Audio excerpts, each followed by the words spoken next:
this. Uh, Before I start, a couple of things I'd like to say. It's a very new technology, blockchain. It's in fact, people have so many ideas and so many vague ideas about blockchain. Takes a little time to bring it all together because blockchain is a very young technology. It's just, let's put it this way, it's just 3 years young from an enterprise perspective. It is, of course, the Bitcoin came in 2008 and 9, but the enterprise blockchain, which is what we are really concerned with right now, is just not the Bitcoins, is the enterprise. And that's for 3 years young. And I have been associated with blockchain for about 9 years now. 9 years makes me a grandfather of blockchain. In fact, in my community, my friends, they all call me the grandfather of blockchain. I said, well, fine, it's not a problem. It's an honor to be known. In fact, somebody called me Bhishma Pitama. I said, wow, that's even a better title. So anyway, people call me all sorts of things, but I'd love to be called as Raj, short, sweet, and simple. So I know you've had your lunch, you're feeling a little relaxed now. I will take you into a little bit of a journey of blockchain and cybersecurity. A blockchain is a vast subject. It's huge. I'm sure you've had some great sessions in the past and you'll have some fantastic sessions going forward. I don't know how much you know about blockchain, but when I speak to most people, first thing they come up to me, I'm sure not for you, but I'm saying this for students mostly, is, sir, is Bitcoin worth investing in right now? Period. That's the extent of knowledge of blockchain for most people. I'm not saying for all. Of course, now the awareness is growing day by day, day by day, day by day. And as we all know, India has got its own blockchain strategy roadmap taken out by the Niti Aayog. If you haven't seen it, I suggest all of you go to the Niti Aayog website whenever you have time and download the India blockchain strategy roadmap. That has set the ball rolling in India. I've been involved in India, working in India blockchain for the last 3 to 4 years with governments, etc. Private enterprise for several years, yes. I also work with the Nigeria government. I work with the government of Malawi, Africa. I work with the Australian government of Queensland. I work with a lot of people. I have a lot of wonderful people. We are partners with IBM. We create solutions for IBM. We do a lot of work at Hyperledger, etc., etc. That's so much to do. But let's get into a little very a specific subject for today. Let's have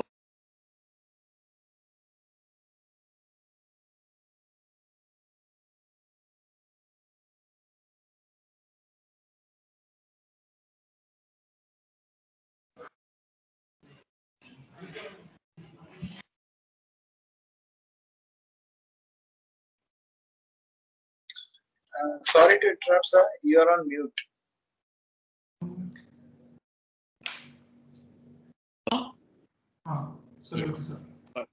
sorry. Did it become mute just now or from the beginning?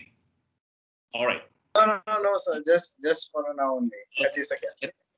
That's what technology does sometimes. It just does it without you touching the screen. It becomes mute. Doesn't matter. We will bring that to an end soon. Okay, before I start my presentation, I'm going to show you a 3-minute video. So sit back, relax. This video will give you a little idea about how blockchain, the basics of blockchain once again, and how blockchain and cybersecurity merge and will always remain together going forward, because that's going to be once blockchain is not going anywhere for the next 25 years. Blockchain is what the internet was 25 years back. 25 years back, we had a disruptive technology. We got the internet.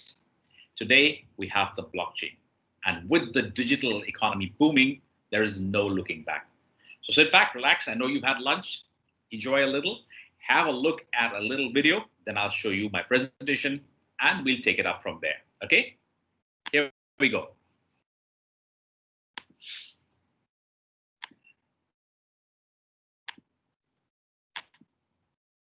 And here we can see this video now. Have a look at this. 7th, 2017. Equifax, one of the world's largest consumer credit reporting agencies, shocked the world when they revealed that they had just faced a massive cybersecurity breach. Somebody had gained unauthorized data access from mid-May through July 2017. Around 145.5 million people were at risk of having their personal information stolen, including their names, social security numbers, birthdays, addresses, and driver's license numbers. In 2016, search engine giant Yahoo faced a major attack and around 1 billion Yahoo accounts were compromised. Attackers were able to get names, passwords, telephone numbers, and security question answers. When Verizon researched cybersecurity, they found a trend. 65% of data breaches were because of weak, default, or stolen passwords, which is a significant number, despite it being less than the previous year's 95%. According to their research, the main reason most of these attacks happen is human vulnerability. Time and time again, people fall for phishing attacks, giving away sensitive data like usernames, passwords, and credit card details.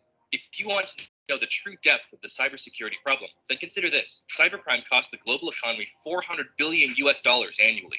So now the question is, how can the blockchain help prevent these major attacks? There are three main features of blockchains that help prevent cyber attacks: being a trustless system, being immutable, and having network consensus. A blockchain concept of human trust. All this means is that any code or functions are guaranteed to execute as written as long as the network is online.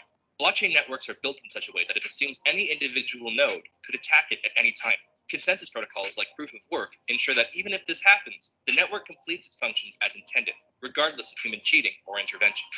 The blockchain allows one to store data and secure it using various cryptographic properties such as digital signatures and hashing.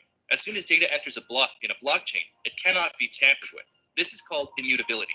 Much like before, if anyone were to try to tamper with the blockchain database, network consensus would recognize and shut down the attempt. What is consensus? How does it prevent data tampering and network attacks? Blockchains are made up of nodes. These nodes can be within one institution like a hospital, or they could be all over the world on the computer of any citizen that wants to participate. In order for any decision to be made, the majority of nodes need to come to a consensus. Instead of a central authoritative figure, we have a democratic system. So if any one node is compromised and malicious actions are taken, the other nodes would automatically recognize the problem and simply not execute the unacceptable activity. The blockchain has some pretty incredible security features. So why isn't everyone using it to store important data right now? Well, it's a little tricky. One of the major factors is scalability. Public blockchains, meaning blockchains with nodes all over the world run by independent citizens, aren't able to handle data in the capacity that would be needed for a large company like Equifax or Yahoo. The technology is too young and still evolving. There are great strides being made in that category, and you should check out some of our other videos exploring how public blockchains are projected to scale in the coming years. But that doesn't mean we haven't used private blockchains to start enacting some solutions that are better than what's available now. Companies like GuardTime have secured the entirety of Estonia's health records with the blockchain, and Remy uses device-specific certificates maintained on the blockchain to remove the need for easily guessed passwords altogether. If all this is possible now, with blockchain technology in its infancy, imagine what's to come as the technology evolves. As the world becomes more technologically dependent, cybersecurity becomes more and more important. And frankly, the solutions we have now aren't cutting it. We're excited to see the world upgrade its security with exciting new blockchain solutions. What do you... All right. Let me have now a little, let's say, right. Let me shut this. Okay, so we did have a look at something, the little beginning of what blockchain and cybersecurity look like. There is so much data, and data needs to be protected. Before I get into my presentation, one little line which I would like to say. There is a gentleman by the name of Robert Mugair. Robert Mugair is, he's a big time investor, and he has shifted his investment strategy. He invests only in organizations or companies that are on the blockchain or are making blockchain products. Now, what does he say? He says, first, the question used to be, is it in the database? Well, the answer is absolutely yes. In this digital economy we live in, everything is on the database. Financial records, personal records, academic records, everything is in the database. But do you know one thing, guys? My friends, your Aadhaar, even your personal records, like your Aadhaar card, PAN card, passport details, etc., you will be really surprised to know, or maybe not so, that as of now, as we speak, more than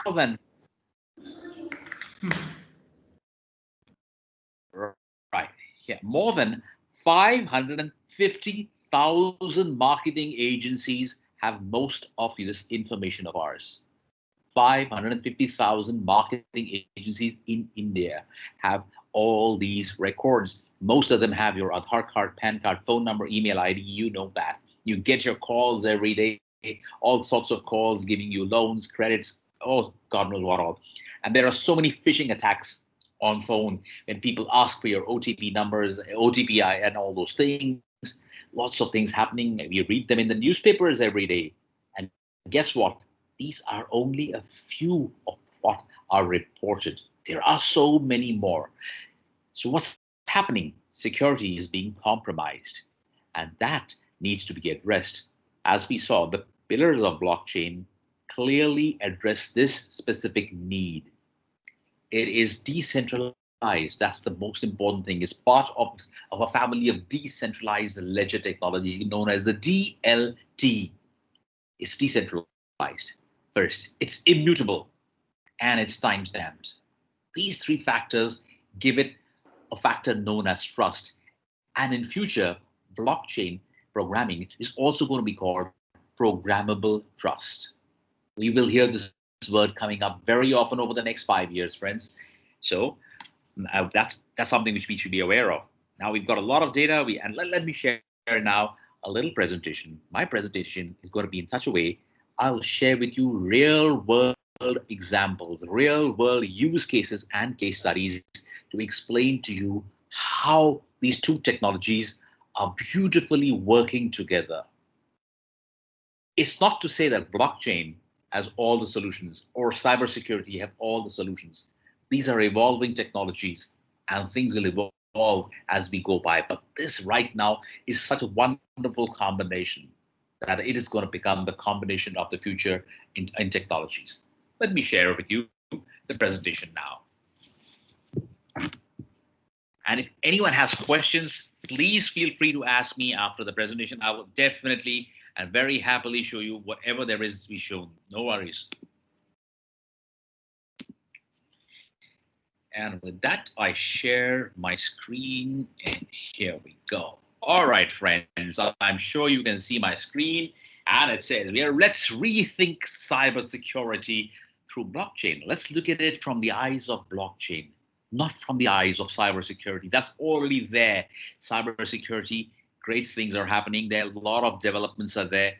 Yet there is one problem they have yet to address is the breach of the security. And here comes blockchain. So as we see, blockchain's decentralized nature, which I just shared to you, decentralized, it's not all in one place. Now, all of you, I'm sure during your lifetimes, have heard this once at least in your lifetimes. It is a saying which goes, do not put all your eggs in one basket. Yes, we all heard of this at some point of time. We tell our kids that, we tell our friends that, we've heard this at least once in a lifetime. Now, what does it mean? Very simply, if I've got 12 eggs and I keep it in a single basket, what can happen? The basket can be stolen, the basket can fall down, and a couple of eggs can be destroyed. The basket, somebody can steal the basket completely. Somebody can actually break all the eggs in the basket. Somebody can just take away an egg from the basket. Now here, the basket being the centralized database and the eggs being the data. That's how our system is right now. And our digital system works on this concept right now. Now let's take that look at blockchain. What does blockchain do? Now you've got 12 eggs in 12 different baskets in 12 different locations right across the world. Guess what? It becomes really difficult to break all, steal all, damage all, etc., etc. Therefore, the risk of hacking becomes remote. I cannot say impossible at this point of time, but definitely remote, and therefore more secure and thereby more trustworthy. So let's come back to this.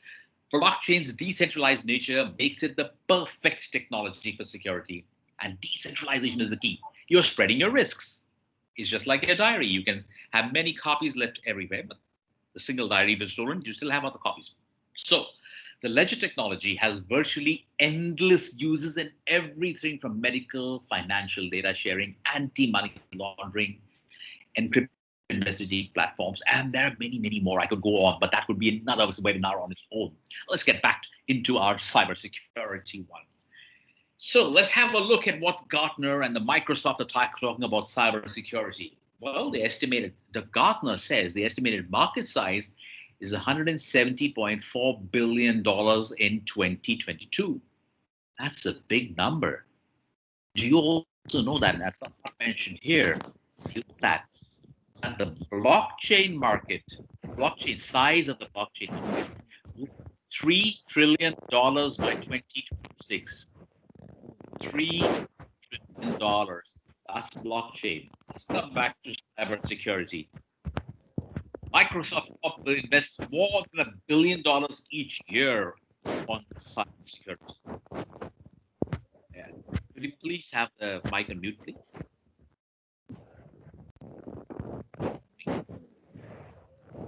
Let's mute the mic, please. All right. I'd appreciate whoever's mic is on to please mute the mic so that there's yes, perfect. That was a disturbance. Now there isn't. Thank you. So cybercrime damages will cost the world about $6 trillion annually by 2021. And yes, we are now in 2021. So Cybersecurity Ventures took out this report. You can have a look at this wonderful report by Cybersecurity Ventures, where they have categorically identified the big gaping holes in cybersecurity and the losses faced by organizations and enterprise during this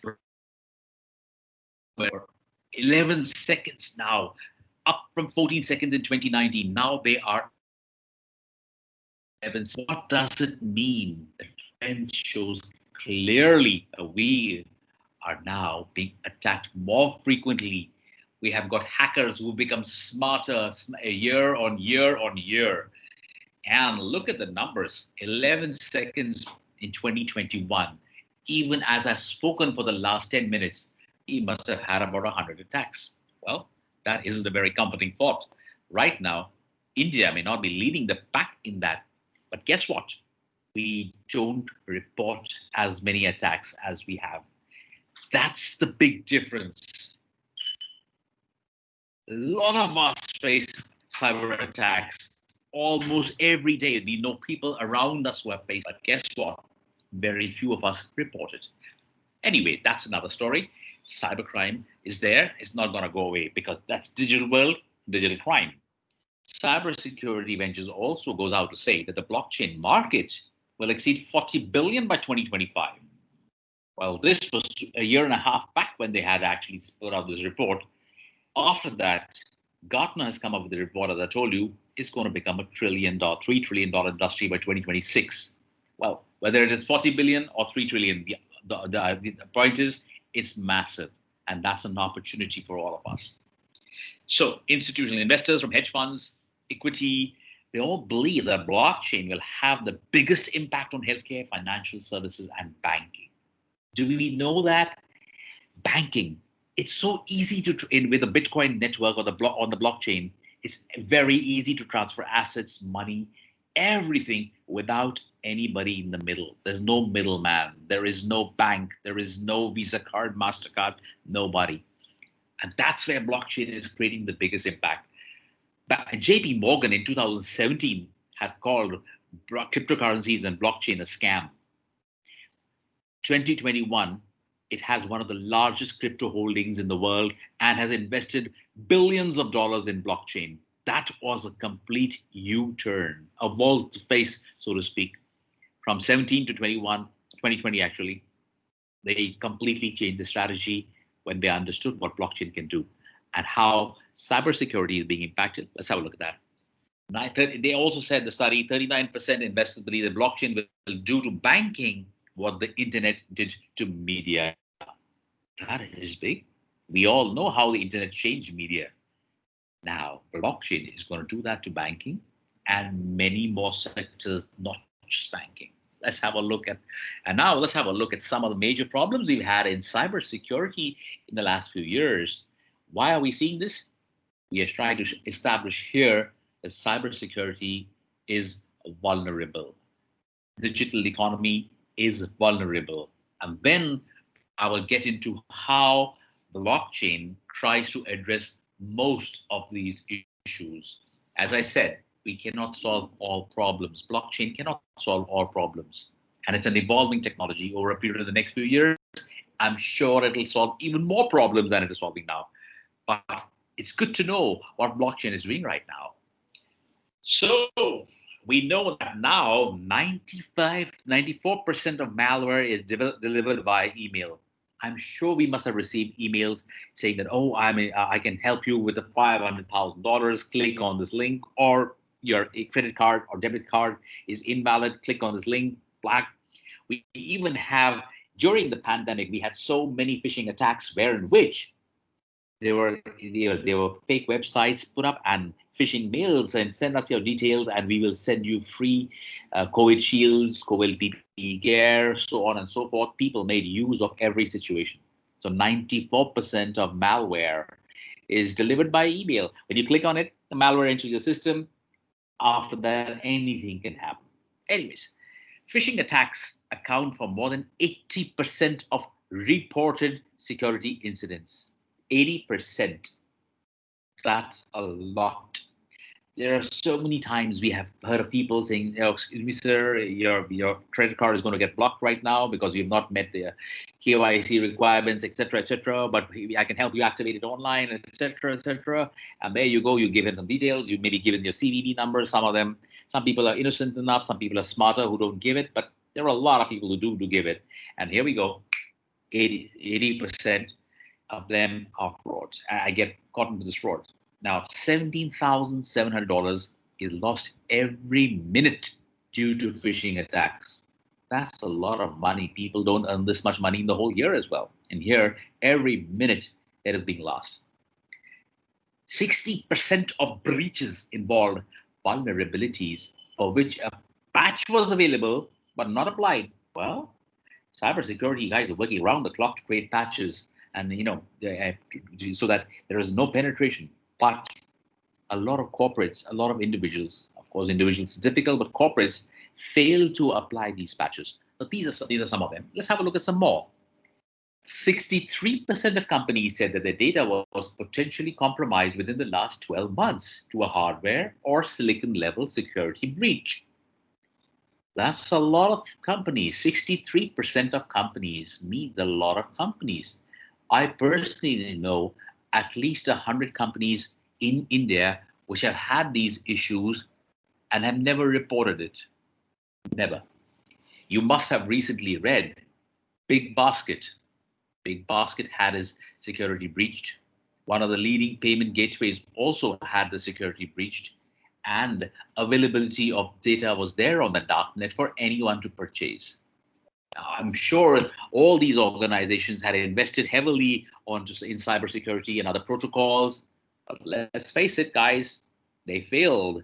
And that's the very, very important point here. Why did it fail? Why was there a security breach? Is your data safe? You are not safe if your data is not safe. Right now, as I said, 550,000 marketing agencies have your data. Imagine if they decided to sell on the darknet and have it accessible to anyone in the world. Hackers from Ukraine, Russia, Crimea, so many people are there just waiting for data. It could be very disastrous if all hackers started focusing on India after some time. It's something to think about. Also, attacks on IoT devices have tripled in the first half of 2019. In 2020, we don't have the figures as yet. We will probably have them, but 2019 figures had tripled in the first half. I know for sure, I'm doing a project in Africa where we do a lot of work with IoT and blockchain. We have had, at least in the beginning, before we implemented blockchain there, at least at that point of time, in 3 months, we had something close to about 197 attempts at hacking our IoT devices, attacks on IoT devices to manipulate the data. That was very scary because we trust the data generated by these machines, by our systems and sensors. And if that's going to be manipulated or stolen, not safe, not good. Fileless attacks grew by 256% over the first half of 2019. Another thing to fear. And data breaches cost enterprise an average of almost $4 million. Wow, that's a lot of money again. And 40% of IT leaders say that cybersecurity jobs are the most difficult to find. Good people in cybersecurity. But do you know what? Now they want great people with cybersecurity and blockchain credentials. That's what's happened in 2020, 21. Cybersecurity is growing, yes, brilliantly, and it will always keep growing. As the digital economy grows, cybersecurity will grow. And as cybersecurity grows, the protocol layers of safety and security of the data will also grow, and that comes blockchain for you. And therefore, 40% say it's difficult to fill. So, what data do people enjoy stealing? Well, let's have a look. Intellectual property, IP, copyrights, registrations. Yeah, they love to steal that. Personal identified information, that's called the PII. That's your information, my information, everybody's information. Health records. Oh, yes, they love health records. You must have heard recently the Prime Minister of India said, we will have a national data health card. Great idea. But what if all the data was available, just like your Aadhaar and PAN card details are available? We can easily put all the data on a card, not a problem. How can we secure the data? We can secure it by putting the data on blockchain. And that's what has been one of the things they're considering, to put this data now on the blockchain. Therefore, your data is secure, you have your private key, and only you with permission can decide whether to share it or not. That's become the difference now. That's because now your data is no longer secure. And of course, financial data. These are the four major blocks. There are many others, but these are the four most prominent areas which are the core focus of cyber criminals and cyber attacks and hackers. These are four. There are many more. So we understand now that we are not safe in this digital world. Everybody knows everything. Now, recently, we all have said, yes, I accept, I think most of us have, to the new policy of WhatsApp. Yes, we have. Otherwise, it doesn't move on. We can't move on. Anyways, bottom line is that's a choice we have. If we like to use it, we can use it. Otherwise, there are many alternatives to move on to. No problem. I think WhatsApp is a great technology. I think everything is great about it. It's encrypted, very safe. So by and large, it's pretty good. Now, why was the new policy? New policy says we might share some data with Facebook, etc. Well, frankly speaking, if everything is there, you're on Google, they got everything. Everything. They know exactly where we are sitting, what our trends are, what movies we've seen, what tickets we've booked, which places we've traveled.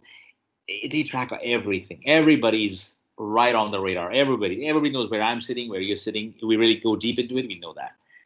We wouldn't like that. That's a little bit of a breach of privacy. We'd love it to be a little more secure.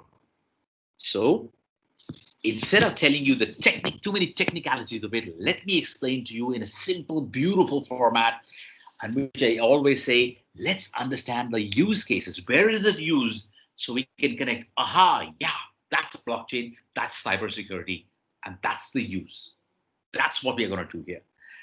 So blockchain now has the potential to improve encryption and authentication. That could be really good news for IoT security and the DDoS protection. That's going to be big. Before we go further, we have Bill Buchanan. He is a very strong proponent of blockchain in cybersecurity. He says blockchain plugs the gaps that we have left with our poor implementation of security and lack of trustworthiness. He is a computer scientist, professor at the School of Computing in Edinburgh, Napier University in the United Kingdom, and he is one of the top guys in this space. And he says clearly, guys, blockchain plugs those gaps. Plugs that we have left means we've created cybersecurity systems, but we've left those gaps. There are cracks which things can fall through, and with our poor implementation, and that's true. I'll share with you a little story, which is not a story, it's a real incident, without naming names and without naming whom it really impacted, because it really compromised. But a few years back, I was talking to one of the largest financial institutions, and we were talking about the cybersecurity systems, because they had asked us about blockchain and how they could secure the system further. So we said, well, recently we read that you spent so many billions of dollars on the latest equipment and software in cybersecurity. So, in spite of spending so many millions and billions of dollars, why are you now contemplating putting it on the blockchain? And that's when he revealed that, he has been talking to a couple of companies and they said, sir, you have a great security system, cybersecurity is great, but, and that was a company from out of India which said this, you're vulnerable. I can access your financial data, your customer data, and I can do that within minutes. He was very shocked because they had just invested a bunch of millions of dollars in this. And he was very unhappy because he said, I'll lose my job. He was a CTO of his company, along with the CSO. They were sitting and they were talking. And that's what happened. They actually proved, with permission from the institution, that it could be done in less than 30 minutes. Friends, all our data is vulnerable. But now, with blockchain, and let me share this with you, 7 Indian banks, led by a consortium starting with ICICI Bank and Axis Bank, are now moving the settlement system, the cash settlement systems, that is bank transfers, money transfers, etc., not the other services, onto the blockchain. Why did they do it? Security and risk of attacks. They were being attacked almost every day, and some had penetrated to a very deep level. With a little more efforts, they could probably get into your systems, probably empty half our accounts anyways. Let's not get scared. The banks never tell us, so let's remain unaware and don't be scared of it. It won't happen. Things they're now putting up on the blockchain. So 7 banks in India have moved into the blockchain. JP Morgan has a blockchain specifically for banks. They have made that and they have migrated onto that. So a lot of banks now are soon migrating onto the blockchain. And because it is not a matter of a consumer interest, they don't talk about it much. But bottom line is a lot of banks and financial institutions, insurance companies are all moving onto the blockchain. Primary reason, data security. Secondary reason, distributed data. And they are immutable. Nobody can now manipulate bank records as they would probably if it had like just they had in the Neerav Choksis and in the Vijay Mallya's when they fled. There was no protocols in those times. Had there been, probably their records and information could not have been deleted, lost, or manipulated. And that's the reason they could go easily. Anyways, coming back from Bill, Bill says you got to plug these gaps, and blockchain is the solution. So I'll just few points on how blockchain applies to cybersecurity. Well, blockchain might play across the CIA triad. Now, what is the CIA triad? Triad means 3. CIA are the 3 sides and facets of it. That is confidentiality, integrity, and availability. Now, these are the 3 tenets of blockchain cybersecurity. Now, what does it do? Improves resilience, encryption, auditing, and transparency. That's what blockchain brings. There are many, many more factors. I'll just share a few today. At the current time, you cannot verify that no one has read an email sent to you and that it hasn't been modified. Sometimes we can't even verify the sender. But that's what with blockchain, you can actually identify. You can do that. So with blockchain, we can properly verify and sign our transactions. And then the implementation of blockchain methods will build more trustworthy infrastructures for our digital services. Just try and forward a mail to anybody. Just use your computer, forward a mail to anybody. You can edit every part of that mail which has been written. Just imagine that. Suppose you get someone saying, "Oh, we wish to file a complaint against the negligent services, blah blah blah, etc., and you want to forward that to your boss." Yeah, you can forward it, all right, no problem. You can change the entire body, and the boss will never know. He'll think, "Oh, wow, this is great." You can put in a great review and send it. Bottom line is, these things are very vulnerable. And that's what one of the things blockchain can, especially at the enterprise level, these things can be very damaging. blockchain can actually put an end to all this very easily within minutes. The greatest application will be transformation of our public sector and create a more citizen-focused infra. And this will allow citizens to own their own identities and then for each transaction to be verified. In simple words, you have control over your data. People have to ask you permission to use your data. Nobody can penetrate your data. Nobody can sell your data unless you want to, of course. And therefore, your data is secure. Right now, if I have my, say, my Aadhaar card and my PAN card on a smart contract, which is a blockchain feature, I really don't need to give all details. It automates the process and verifies my KYCs without me having to show all my documents all the time. It just needs to just validate my hash. And that's it. That's it. That's one of the going to be a major things. We elements of our public service, such as payments of benefits, royalties, etc., using smart contracts based on signed assertions. That is, smart contracts are nothing but contracts we have today, same thing, but in code and self-executing. Also, because they are on the blockchain, trustworthy, secure, distributed, immutable. Just imagine the music royalty rights. So many people claim that this music was their piece and this copyright and this story is theirs and somebody else says, no, it's mine. This all can be eliminated by putting all on the blockchain. And more important, all the royalties can be fixed by the self contracts. And the minute the music is played on a TV channel or a radio somewhere, automatically the royalties are transferred to the music, to the artists, thereby making them, nobody is cheating them out of their hard-earned royalty work. So a lot of things can be done. And blockchain is addressing all these. So recent cybersecurity trends. Let me just highlight these once more before I go further. Ransomware attacks, 14 seconds. This was in 19. Now it's 11 seconds, which I just told you. This was in 2021. It's 11 seconds. Official annual cybercrime report, ACR. Have a look at the report if you can. A very insightful report it is. Very insightful. Now, when a new person joining social media platforms every 15 seconds, ransomware vulnerability scope continues to widen. That many more issues, that many more people, that much more data, that much more vulnerability. When I join, along with me, all my contacts get accessed by the social media giants. They have access to everybody. Sometimes you must have seen when you sign in and they say sign in with Google or sign in with LinkedIn or sign in with Facebook. Well, you do that because it's very easy, much easier. Bottom line, the minute you do that, you and your 500 or 5,000 contacts automatically have, the big giants have access to all their records as well. Keep that in mind.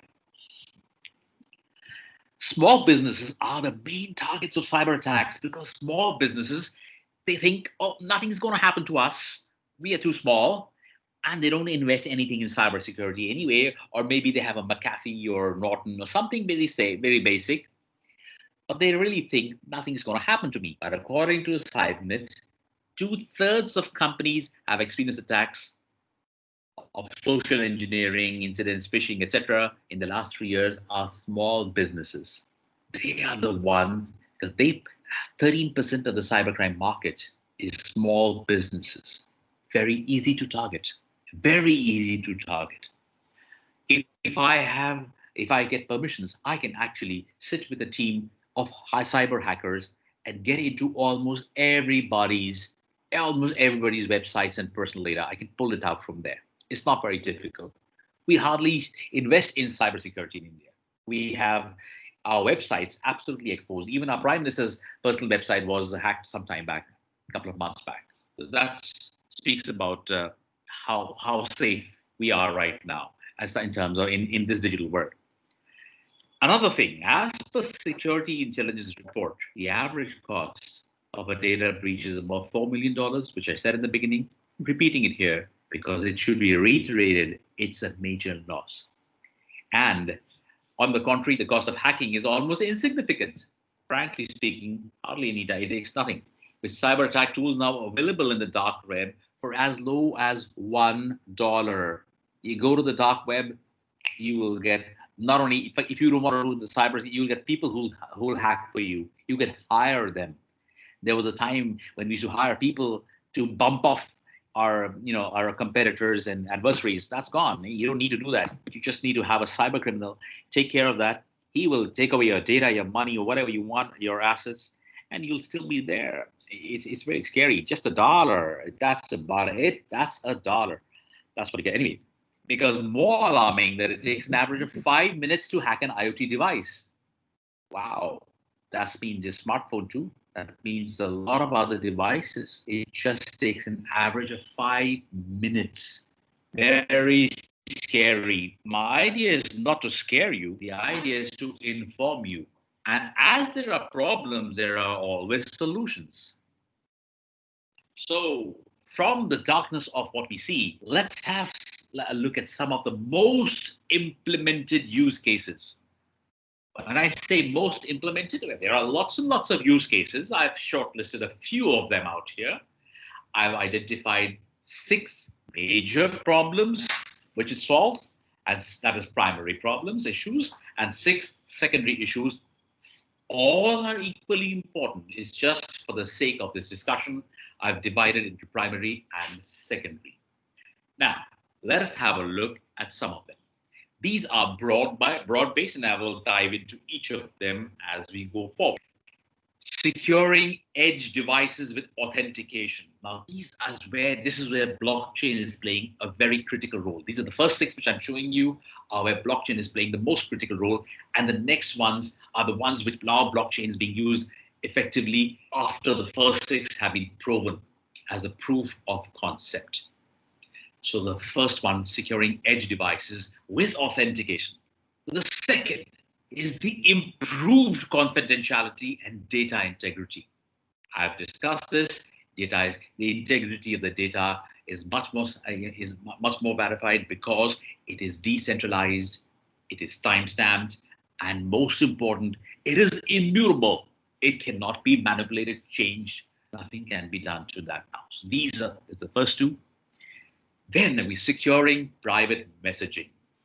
Yes, we should secure our private messaging. Why should anybody have access to our chats, our videos? We share our personal feelings. We share personal data. We share professional data. Why should have access to anybody? So it's being used big time here. Boosting or even replacing the PKIs. I'll come to that a little later. This is a big thing happening in the blockchain. They are replacing PKIs. And that's something which has never been done before.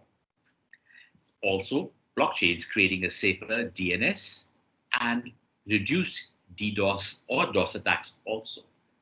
These are cybersecurity problems, major problems, DOS attacks, DDoS attacks, DNS compromisation. So we'll have a look, we'll go into a little more detail. Sir, excuse me, what is PKI? Yes, sir. I will just explain that to you in my explanation. I will explain to you what is DDoS, PKI, all I'll explain to you, okay? It's just coming up in the next few slides. So have a little bit of patience and you will have a look at it, okay? Please. So enter blockchain. As I said, I will be going through all that, sir. So when I come to the PKI, I will explain to you not only what is PKI, but what is how cybersecurity gets compromised with that. I'll come to that. Sure. Thank you.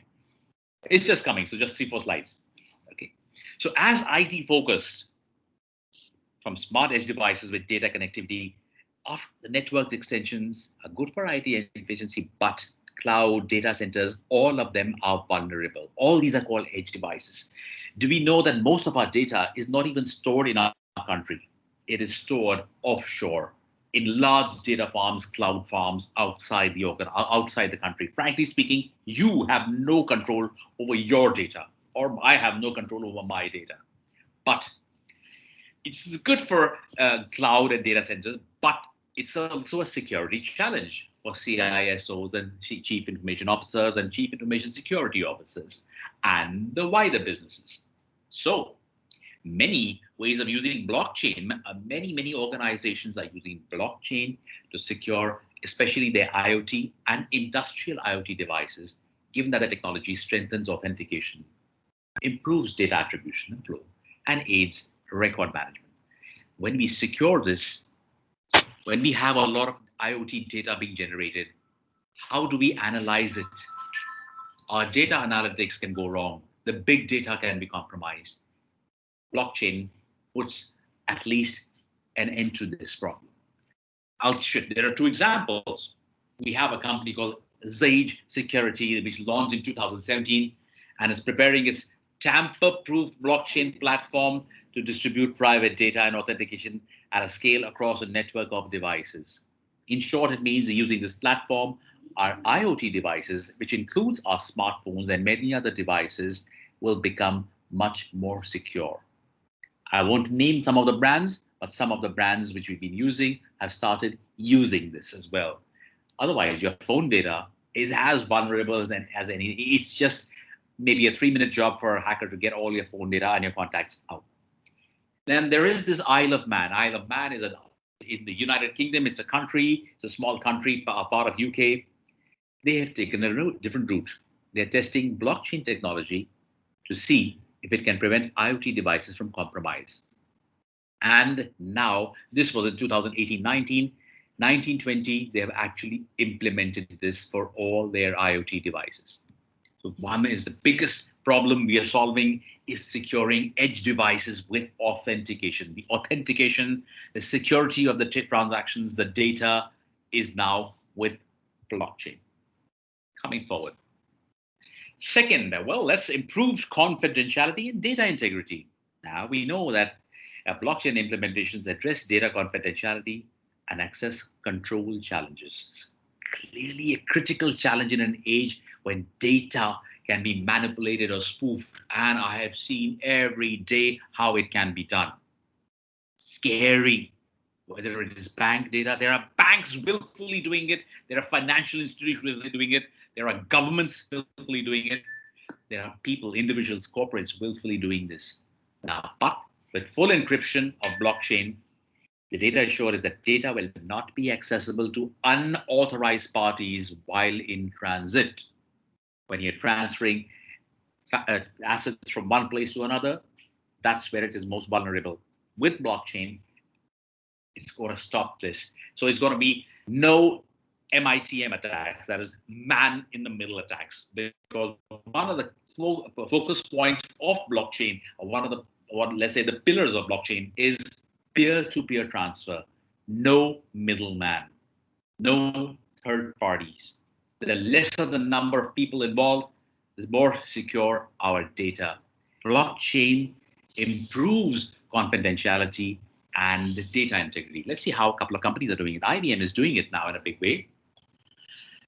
IBM provides its Watson IoT platform.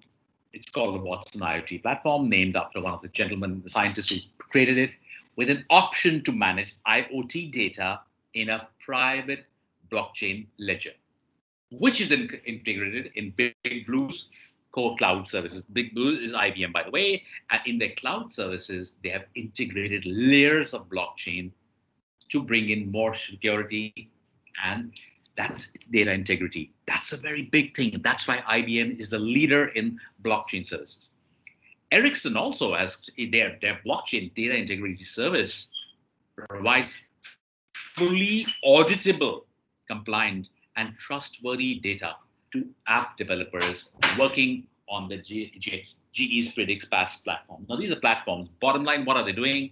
In simple words, they have integrated blockchain with their security protocols so that developers can get compliant, so that whatever the developers develop are compliant and auditable, and most important, therefore, credible. Securing private messaging. Now, this is a big issue with a lot of people. Our data, our forwards, our mails, our social media, well, it's up for grabs. I keep seeing nowadays on Facebooks and WhatsApp people sending me a 15 paise postcard saying, what happened to security in the time that we used to write on postcards? I say fine. It's perfectly okay to write on a postcard if you have nothing to hide or nothing to share. I mean, maybe just share for all. But those people in the same days when they were using postcard were also using inland letters to seal those. We sealed those letters and sent them when we didn't want everybody and the postman to read them. There you go. It's a choice you have. You want to reveal your data? Do that. If you don't want to reveal your data, you should have the right. We don't have the right now, and that's absolutely wrong. Anyways, startups like Obsidian are using blockchain to secure private information exchange in chats, messaging apps, and through social media. Unlike the end-to-end encryption employed by WhatsApp and iMessage, Obsidian's messenger uses blockchain to secure users' metadata. User will not have to use any email or any other authentication method to use this messenger. Now, right now, they always ask you for your telephone, your mobile phone, or a mail to authenticate. Oh, that's way to go. The minute it goes to mail or your phone, you are vulnerable. Your information again is vulnerable. This metadata is going to be secured now with blockchain. It's distributed through a ledger. All the data is distributed. It's no longer in a central place, and therefore very unlikely to be compromised. Isn't that a great thing? We are all using a WhatsApp is fine. A lot of people are moving from WhatsApp for whatever reasons, but let me tell you, you should not really fear too much. It's pretty encrypted, but still, it's your choice. Use whatever you like, or simply pick up the phone and speak to the people you love. That's the way I still enjoy. I'm in my 50s, late 50s. I still enjoy meeting people instead of WhatsApping, things like that. But yeah, that's also important. We use them. So securing that, talking about securing private messaging, we have the DARPA, that is the Defense Advanced Research Projects Agency. DARPA is in USA. They're experimenting with blockchain to create a messaging service that is secure and impenetrable to foreign attacks. Can you imagine when we have a lot of people talking on our walkie-talkies across borders, across places? Are we giving anything extra to the students in terms of skill enhancement? Is something which has to be seriously debated, and through the process of I'm sorry, there was either an interruption or question. If it's a question, I'll definitely take it at the end of the session. Not a problem. Okay, I will definitely address that. So anyways, why I'm trying to finish this off so that we can have a look at all the issues here, and then we can take questions. I'm open to questions anytime, no problem. With blockchain rooted in secure communication, this area is going to mature in the near future. A lot of, especially the Chinese army now, is using blockchain in a very big way. DARPA is one; they were the ones who started it. We had the time when we could intercept messages, etc. With this implementation, that is going to reduce and end almost. The Chinese are the biggest. The Americans and the Chinese are the biggest users of this technology now. Now, somebody asked me, what is PKI? So here's my answer. Boosting or even replacing PKI. Public key infrastructure. Now, what is the PKI? It's the key cryptography that secures emails, applications, websites, and any other forms of communication. Right now, that's what we have. However, most implementations rely on a centralized third-party certificate authority, CA. SSL, for example, that's just one of them. They require the central party to issue, revoke, and store key pairs. Now, this is like your key right now, which you have, like a password, you can call it, a public key infrastructure, governed by a certificate authority. But criminals can target and compromise encrypted communication and spoof identities. Publishing keys on a blockchain instead. It's a fairly secure method already, but publishing them on a blockchain would, in theory, eliminate the risk of any false key propagation and enable applications to verify identity of the people you are communicating. Right now, I really don't know who's using my email if somebody gets access to it, or who's using my Facebook account, or who's using my LinkedIn account. This would probably put an end to that. Now, this being in the experimental stage right now, in future, It might even replace PKI. So it may become a BPKI, a blockchain public key infrastructure as we go forward. It hasn't happened as yet. They are being experimented with. So PKI is the basic lock, so to speak. So there's a company called Searchcoin. It's one of the first implementations of blockchain-based PKI. This project is revolving around authorities and issues of blockchain as the distributed ledger of domains and their keys. They also provide a public and auditable PKI that also doesn't have a single point of failure. The current PKIs have several points of failure. I can talk about that at length at another section, but not right now.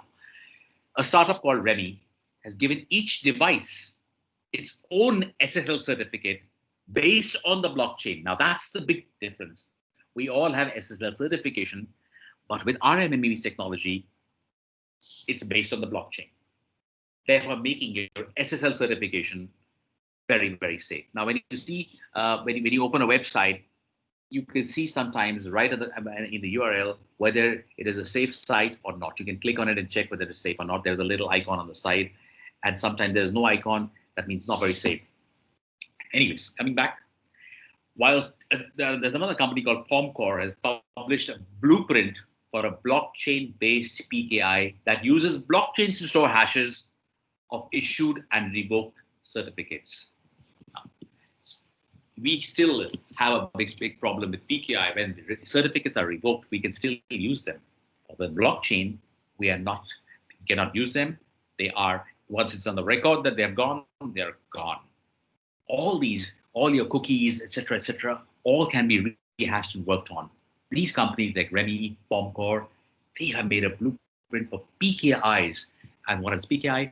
Public key infrastructure. That is what is right now on all our social media. This can be cleanly put on the blockchain and made more secure. A safer DNS. The Mirai botnets, there was a recent botnet attack, showed how easy it is for criminals to compromise critical internet infrastructure by bringing down the domain name system. That is a major problem. That's how websites get hacked. Of major websites, which included Twitter, Netflix, PayPal, and many other services. And this actually has prompted Jack Dorsey, the CEO of Twitter, to say he's going to only rely on blockchain and Bitcoins and for his future transitions. He's going to put his entire social media on the blockchain. That's a big move in the social media space. Jack Dorsey had just said this about a few months back. You can have a look on Google. You can just search Jack Dorsey and blockchain, and you'll get this. A blockchain approach to storing DNS entries could, in theory, improve security by removing single attackable targets, because now they are distributed again. The Mirai botnet that happened recently, it brought down a lot of services. Recently, even Amazon had some of the issues. All right.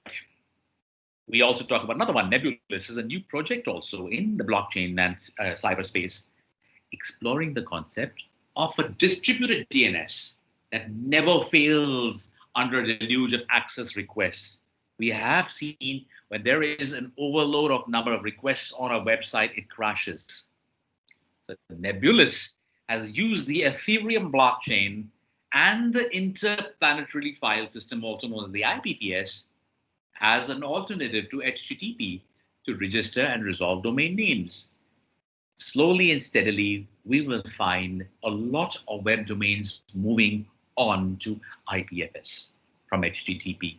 That will take some time, but bottom line, they are now, this is a proof of concept being put ready. A very big move once it happens. Still some time, but it's going to happen. Reduced DDoS attacks. A blockchain startup Gladius claims that its decentralized ledger system helps to protect distributed denial of service, that means DDoS, or denial of service, DOS, attacks.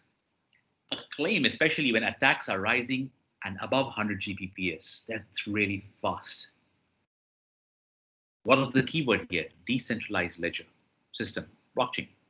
It's protecting the DDoS and DOS attacks. It says decentralized solutions can protect against attacks by allowing you to connect to protection pools near you to provide better protection and accelerate your content. Basically, a lot of hackers do a lot of DDoS and DOS attacks regularly for phishing informations from websites, etc. This will put an end to this. They are putting the system in place. It's probably going to be rolled out in early March or April 2021. Seventh, decentralizing medium storage. The first six are the major ones. Now we come to the ones which are also now becoming very relevant. Decentralizing medium storage to medium, medium storage to decentralization. Medium, sorry, this has become double. It should be decentralizing medium storage. That's it. It's come double. Business hacks and theft are becoming a primary evident cause of concern. Companies still use centralized forms of storage. As I told you, single basket, many eggs. Now that becomes vulnerable. Attacks leave sensitive and confidential data, that is especially financial data, etc., in possession of a criminal. Using blockchain, this mitigates the problem. There's a company called the Apollo Currency team, which is actually working big time on this. And they have actually found out that once we can decentralize it, it obviously becomes safer because that is the property of the blockchain, decentralization.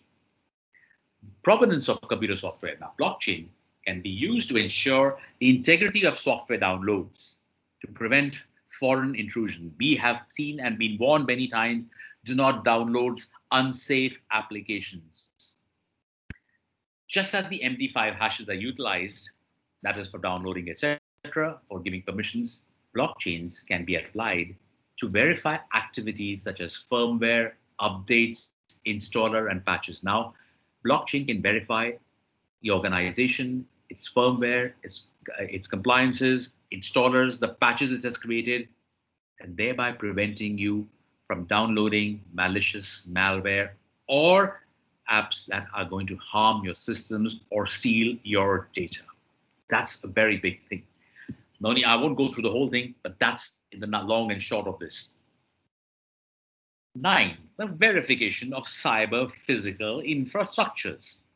Data tampering, system misconfiguration, along with component failures have marred the integrity of information generated from cyber physical systems. However, the ability of blockchain technology and verification can be used to authenticate the status of any cyber physical infrastructures. Now, we will be able to authenticate, check out the licenses, its validity, whether it is from an authentic source, everything on the blockchain. Blockchains and smart contracts can clearly deliver this for us. Information generated on the components through blockchain can be more assuring to the complete chain of custody. Therefore, cyber physical infrastructures become secure, trustworthy, and therefore anybody can decide which ones to use. 11th, the second last one, blockchain can also be used in the future to prevent unauthorized access to data while in transit. Again, because blockchain doesn't believe in the third party in the middle. By using encryption features, transmission will be secure and prevent malicious actors from accessing it, be it individual or organization.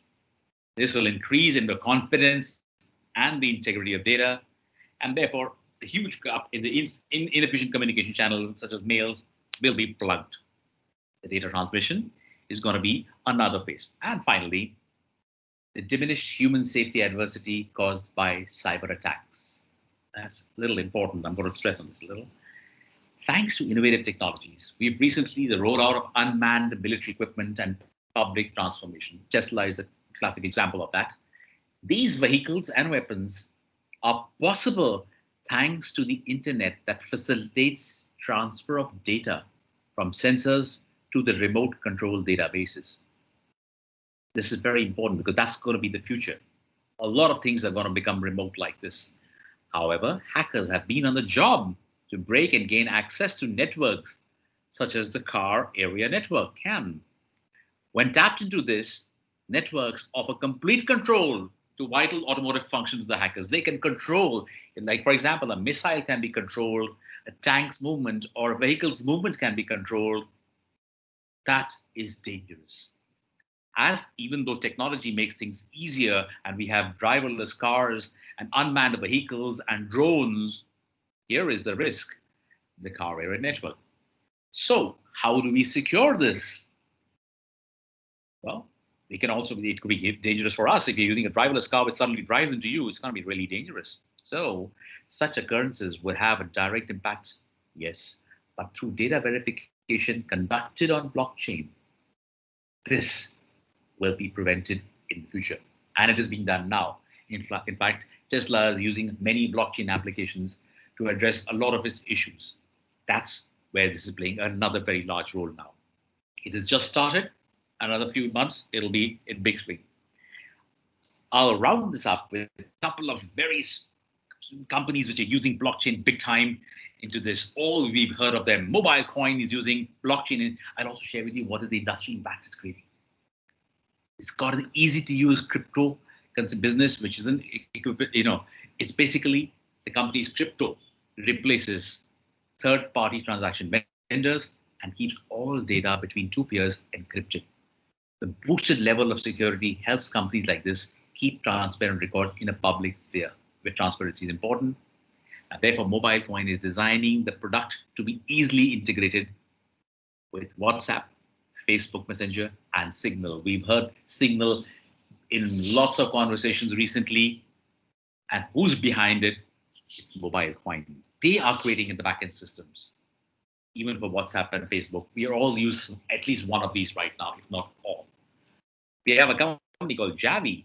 Javi has built a universal wallet that stores and trades cryptocurrencies and tokens, basically just like a crypto wallet, and is blockchain based, therefore decentralized, biometric login enabled, and use AI to detect fraudulent activity. So it's used other technologies along with blockchain, and this app users manage the growing crypto stashes in a more secure way. Basically, it secures your crypto wallet, unlike some of the other wallets offered to us by other companies in India, for example. I'm not going to name them, but yeah, we have a lot of problem with them. They are very easily hackable.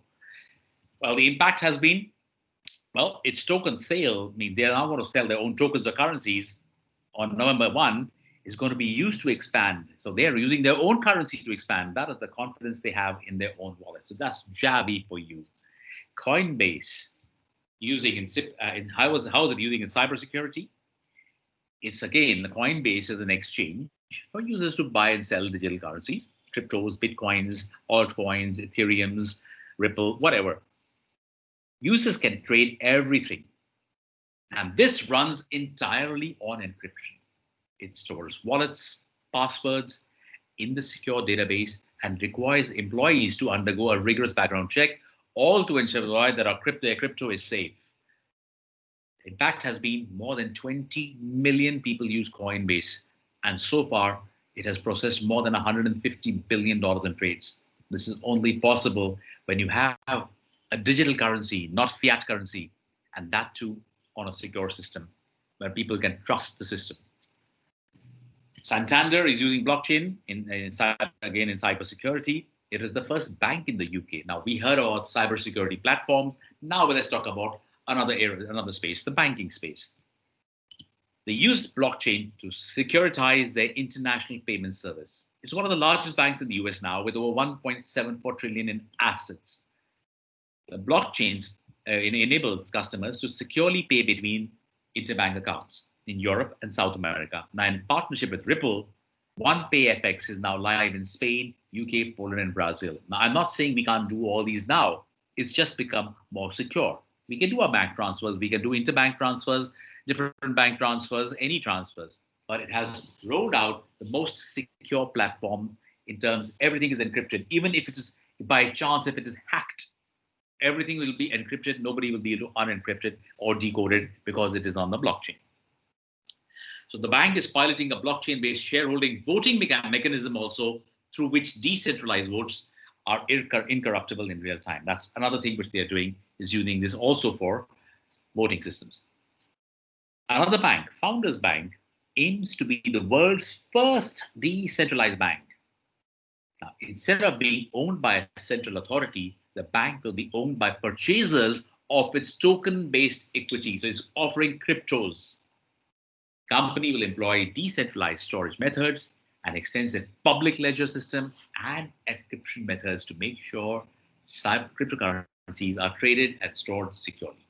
So the industry impact will be, once it receives its licensing, It'll become the first financial institution that runs on a blockchain and is owned by the public than just a corporation. This is going to be one of the breakthrough game changers over the next decades. These type of banks will come on. This is just the first of the many which is going to come. We've all heard of JP Morgan Stanley, now known as JP Morgan. How is JP Morgan using blockchain in cybersecurity? Well, it's the largest financial institution. We know that. They have developed an enterprise-focused version of Ethereum called Quorum. That is the big thing because, as I told you, JP Morgan said cryptocurrency is a scam. Now, they have developed Quorum, the platform which uses blockchain technology to process private transactions. They use smart contracts to implement transparent yet crypto-assured transactions. That's a lot of things happening from a company which in 2017 said, we don't believe in this technology. We don't believe in cryptocurrency. Cryptocurrency is a scam. So what has been the impact? It's provided 150 million one-year debt issuance to the National Bank of Canada. The trial was meant to incorporate all aspects of the debt lifecycle, including origination, execution, and settlement. In short, banks are using it for specific processes. We cannot, blockchain will never replace banks, and banks will never replace blockchain. But certain processes will become more secure, transparent, and therefore there will be more integrity in that. And again, immutable, therefore making it, again, trustworthy. There was a huge crash, if you all remember, in 2008, when a lot of, when Lehman Brothers and a lot of other financial institutions went under because of financial irregularities. These are steps to address those irregularities and plug those gaps. We come to the healthcare sector now, how they are using it. Hashed Healthcare they are fantastic. They have a bunch of companies and they focus on different aspects of blockchain. What are they doing? They're working with lots of healthcare companies and hospitals to build secure digital blockchain networks for patient information sharing and internal communication. Now, we are also doing a project like this in Australia, which patients' data is all going to be on the blockchain. Normally, a lot of people, a lot of research companies and universities ask for data for their own research. Now here, they're putting it and giving the option to the patient, whether he or she can share the data or not, or share his or her name, or only the data. They're giving them permissions. And it's going to be across all hospitals within a certain space. So it becomes easier. At some point in time, they'll make it national, but right now the pilots are going on at different levels. What's the impact? They've convened a value-based care working group to improve quality measures and payment efficiencies for hospitals and healthcare systems. Now, this also does automatic, we have built smart contracts which automatically release monies to you for your healthcare, for your checkups. You do not have to sit down and fill in too many fill-in forms. You just have to provide your hash code. That is the crypto hash, and that's it. Everything is taken care of. It's also, in simple words, called your health crypto wallet. We have the Colorado. Colorado is a state in the United States. They passed a bill in May 2018, which said that the government is going to consider blockchain for data protection and the secure storage of records. Colorado reportedly experiences 6 to 8 million attempted attacks each day, giving the state every reason to implement blockchain encryption methods to protect its vital networks. Now, friends, this is in Colorado. Come back to India. We must be having some, maybe these or maybe more. We don't know what to do with them. We don't report all of them. People will fear, get scared. What's happening? But bottom line, guys, every government is concerned. So with blockchain, they said we want blockchain to secure our records. As it expands the blockchain cybersecurity protocols, they are looking to pass out bills, that is laws involving the uniform definition of a token. In the meantime, you should check out the 5 Colorado-based blockchain companies that are making a big impact in this space. We are working with 2 of them. I'll share that with you later. Bottom line, cybersecurity and blockchain working together to make government data secure. Also used by the Australian government.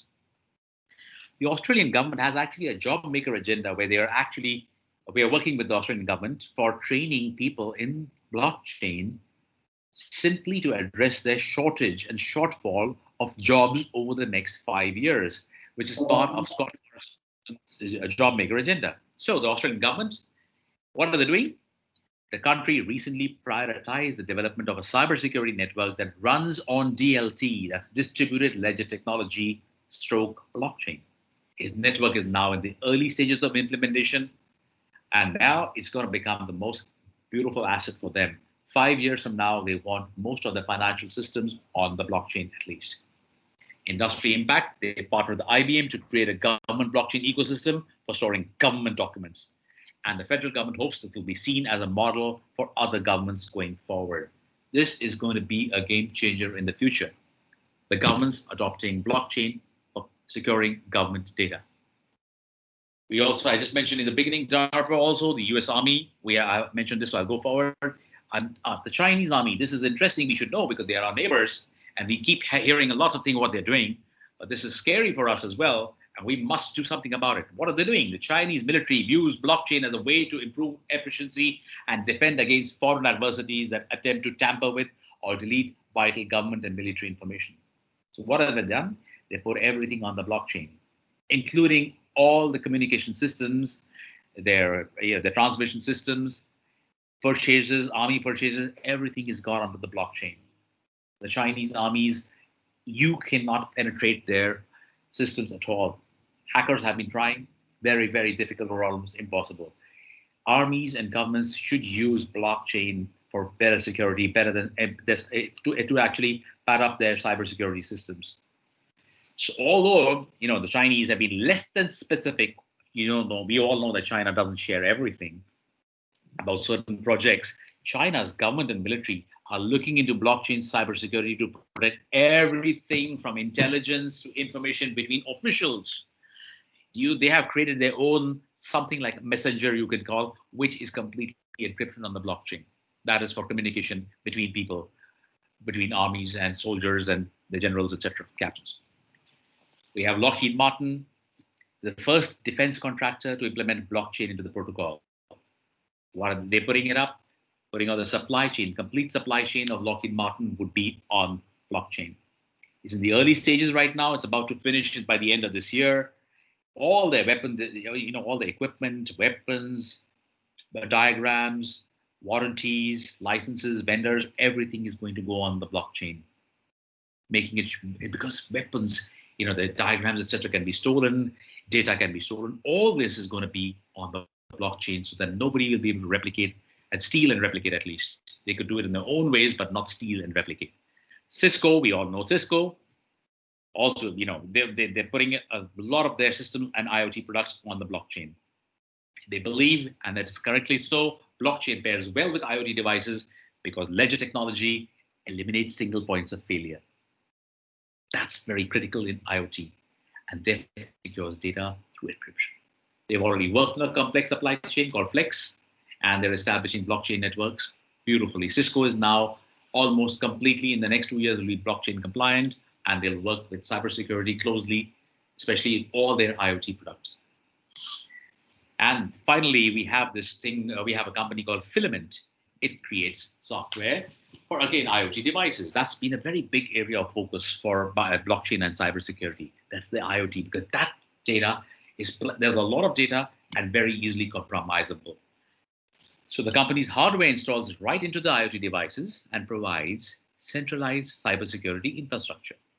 Software is a smart contract that helps supply chain management teams manage crypto chain of custody by which they can track and manage all their logistical information.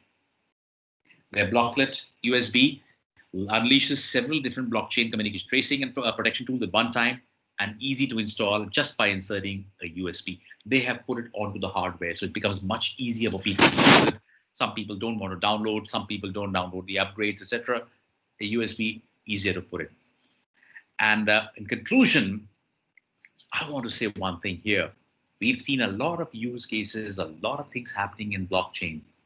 But no matter how it is utilized, the key components of blockchain technology is the ability to decentralize.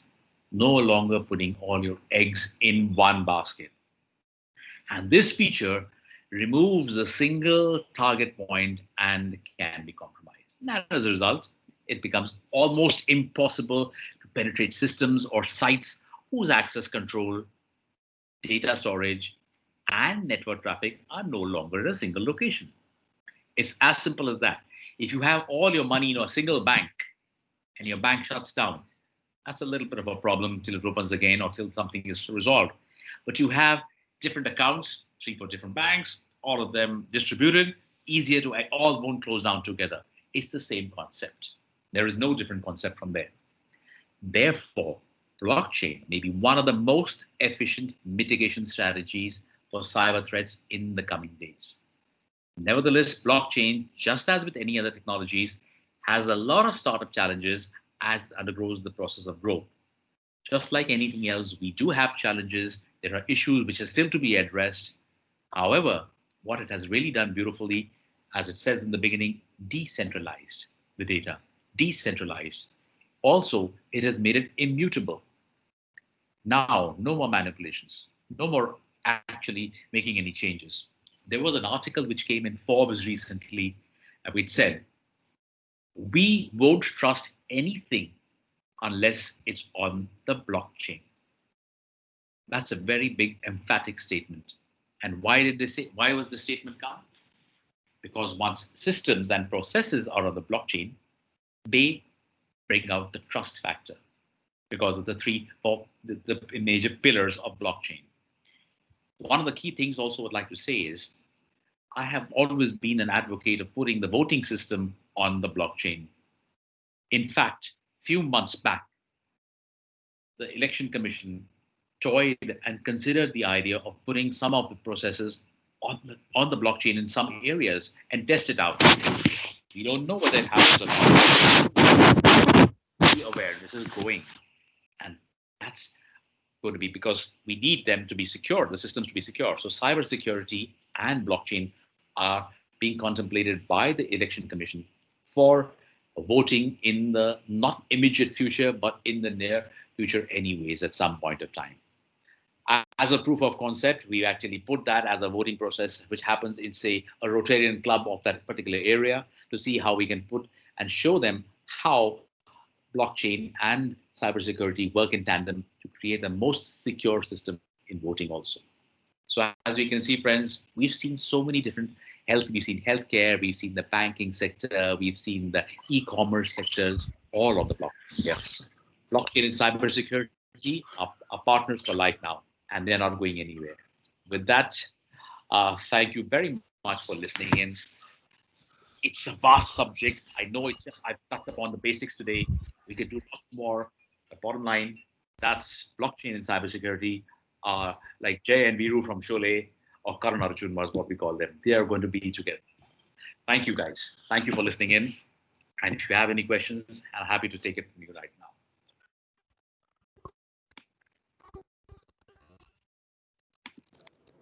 Participants, if you have any questions, please, you can unmute yourself and ask.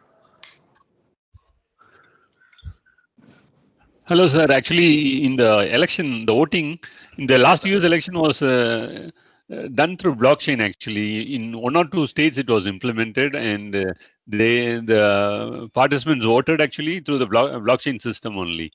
Yes, you're right. Yeah. That was the pilot. Also, but it was not a complete pilot. They wanted to test out the system. Yeah. So the entire process was not there. You're absolutely correct. A part of it was done by the Election Commission, and that's, as I told, that's the beginning of the whole story now. And we hope that it becomes enabled. So there's no more talk about booth capturing and EVM tampering, etc. It becomes a clear, proper, secular process as it's supposed to be by now. Sure. You're right. Absolutely right. Good point. So if anybody wants to know anything more, please feel free to mail me, get in touch with me. No problem. I'm happy to share. I've written a couple of white papers on cybersecurity and blockchain. Anybody interested, I'm happy to share them with you. You can just write to me. I will share those with you. Not a problem at all. Is it not Bank of America is using Ripple? Yeah, Ripple is one of the platforms. Yes, it is using. Bank of America is using. We've got, in fact, Indian banks are not using Ripple right now, but Bank of America is using, because Ripple being a technology which they are more comfortable with and from their country, so they're using Ripple. Yeah. Indian banks mostly are right now migrating onto the JP Morgan's blockchain. They have a blockchain for banking system as a blockchain as a service. Indian banks are testing those out first, because before they go full-fledged into their own private blockchains, they're testing out on the JP Morgan blockchain. Oh, they are selling it as a product after they implement it, is it? Yes. Yes. It makes sense also, because what happens is, let them test it out first. Let them test out all the systems and they be satisfied before they might. And in the meantime, it'll also take them some time to build their own blockchains and put in all the security protocol layers. And also there are no policies from in the government right now, nothing from the RBI, etc. But they are being formed now. They're being formulated.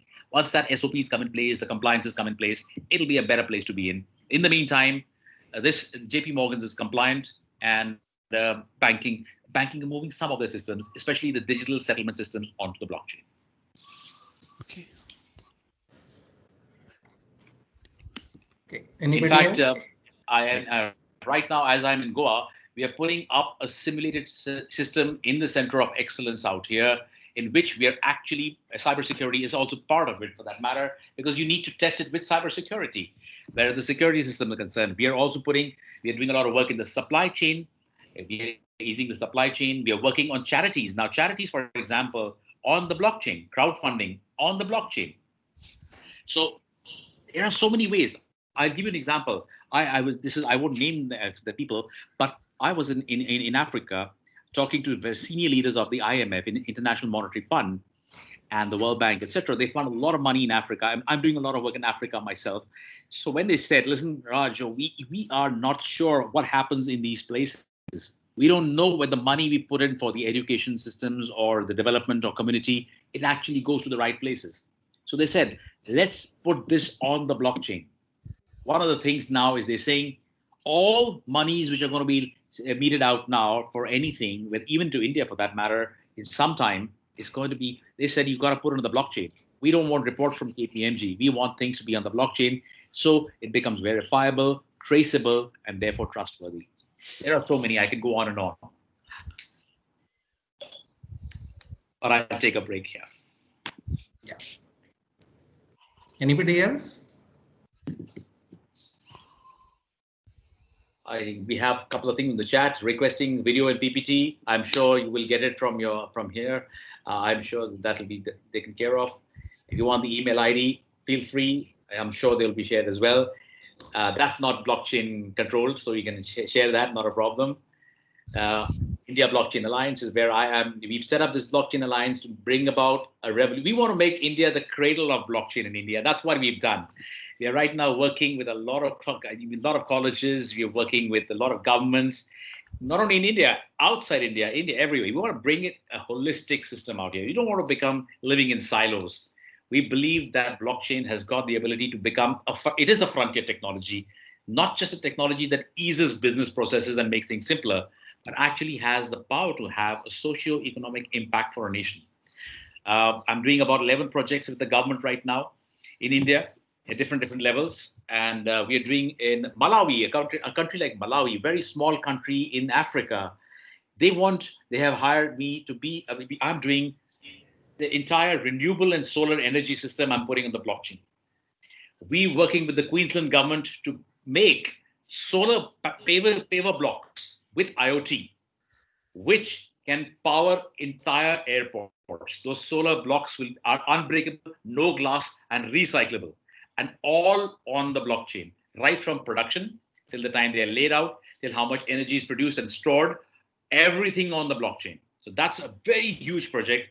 We've signed some major contracts with the Middle East and Australia, etc. We had just come to India.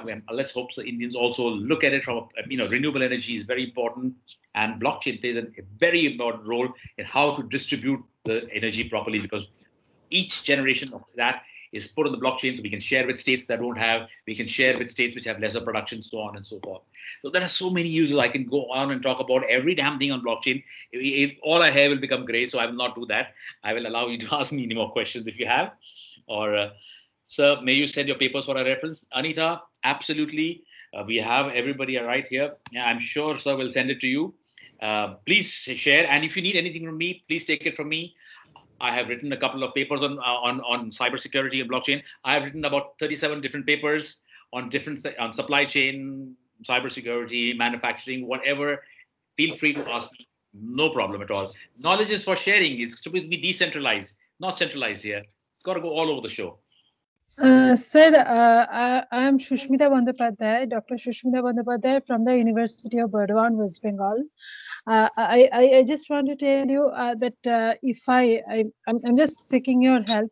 If I ever apply, actually my research area is multi-objective automation in supply chain and manufacturing, actually in scheduling especially. So the research area is completely different, but I wish to study these parts because these are emerging technologies. Yes. I'm also studying IoT to apply into my research work. And if I have any problem, if I want to apply anything, if I want to apply any of these concepts, may I contact you if it is required? I just told you, information and knowledge is not to be centralized, to be decentralized. More than happy. Thank you. You can me. I have a paper on supply chain in the blockchain, especially, and using IoT, etc. I will be happy to share that. I have also got I've got a white paper I've written a white paper on blockchain and artificial intelligence. You need that? Just write to me, no problem. It's nice to write and know exactly what you want. Otherwise, there's so much information, it gets confusing. Write to me specifically. I'll share with you, no problem at all. Thank you so much, sir. My pleasure, man. My pleasure. And Yeah. video and all, everything is with you. Yeah, if no more questions, Raj. Evening then. Yeah, participants, I think Raj started with the video about his session, and I would like to share about his milestones, which he had shared with me. I want all the participants to just spend a minute with this, read all his achievements that he has done, and maybe as a faculty we expect our students to be an entrepreneur, to be a good speaker, and learn all the emerging technologies.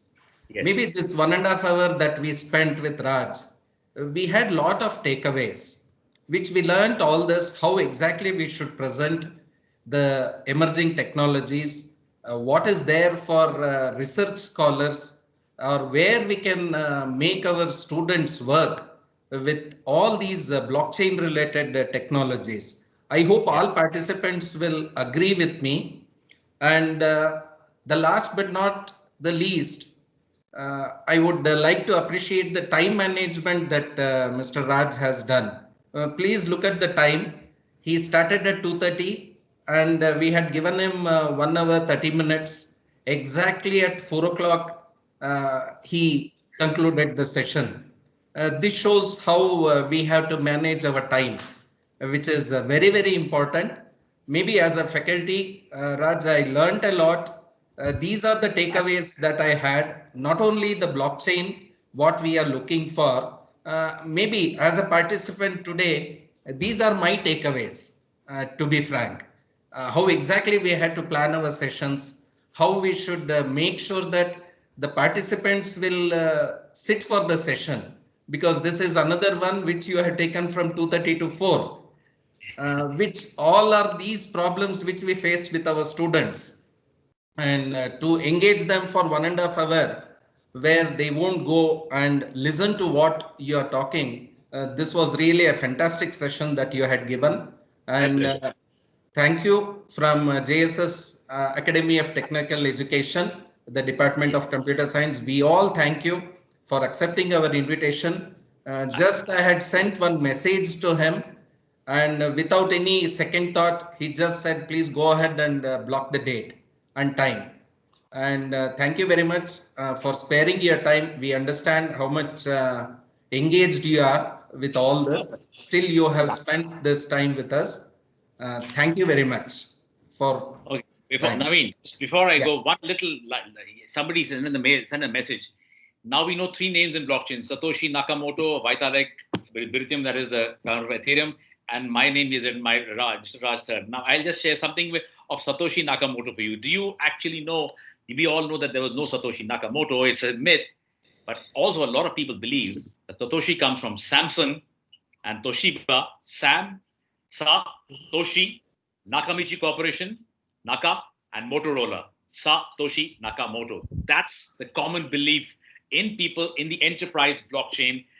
These are the four companies which actually brought about the beginning of Bitcoin and thereby blockchain. It's just a little bit of a little trivia for you. Yeah, but one more thing, he owns a lot of Bitcoins in the Bitcoin network, but he has not encashed it. Yeah, well, it's not. There is no Satoshi Nakamoto. There is somebody else because the name was given as a pseudonym. He didn't want to get caught. That's all. Yeah. But yes, he owns a lot of Bitcoins. And do you also know the guy who just lost his password? He has only 2 more attempts at the password. Otherwise, he'll lose $18 million worth of it. And another guy. Not only that, there are a lot of people who lost the password. A lot of things are hidden in the Bitcoin network now. Yes. And the best part, do we also know a little trivia?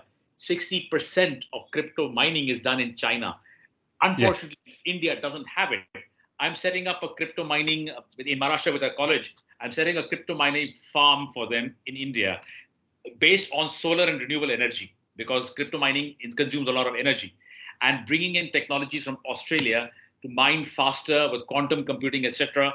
We are setting up India's first crypto mining farm. Who's setting up? In Maharashtra. Okay. With one of the universities that we have partnered with right now. So there's one more thing, sir. I want to tell you is there is no test environment for Bitcoin to test if you make changes. But there is another initiative, bginglobal.org, and they have come up with the Bitcoin testing environment where when you set up your node, it won't become part of the production environment. Okay. Yes, it is something which I'm also studying in deep with a lot of interest right now. I'm basically a certified crypto trainer and currency also. And nowadays, people are asking me more about Bitcoin because the Bitcoin has gone through the roof, so to speak, right now. So people keep asking me that I should invest or not invest. And this is going to be also a very interesting subject as we go further. And I appreciate the fact that you all have got a lot of interest and are going beyond what is the normal scope of blockchain, which is very essential for us. We are creating the first agri-coin in Africa right now, which is going to be used by the entire African continent, which is going to be a common coin. Right now, we already put it's called the AG coin, AGKOIN, and we've just started of it. So I think I'll leave you with that thought. And anybody, feel free to reach out to me. I'm there on LinkedIn, anyways, wherever, no problem. Naveen is there. He reached out to me from there. That is a great platform. Thank you. Thank you. Use blockchain very soon now because of, again, a lot of data there. With that, I say goodbye to all of you. Thank you for having sat down through the session. And anytime, feel free to reach out. Thank you, Naveen, for inviting me. Sir. Thank you. Thank you, sir. Thank you so much. Thank you, sir. My pleasure. Thank you, sir. Dear participants, I have shared tomorrow's session links and also the feedback. Please feel free to give your feedback. And again, to repeat, there is no attendance. We are monitoring here in Microsoft Team itself. And tomorrow we are starting at 10 o'clock. Thank you. Okay. Thank you. Thank you, sir. Thank you. Be safe. Take care. Thank you, sir. Thank you, sir. Thank you. Thank you. Thank you so much, sir. Thank you. Thank you, sir. Thank you, sir.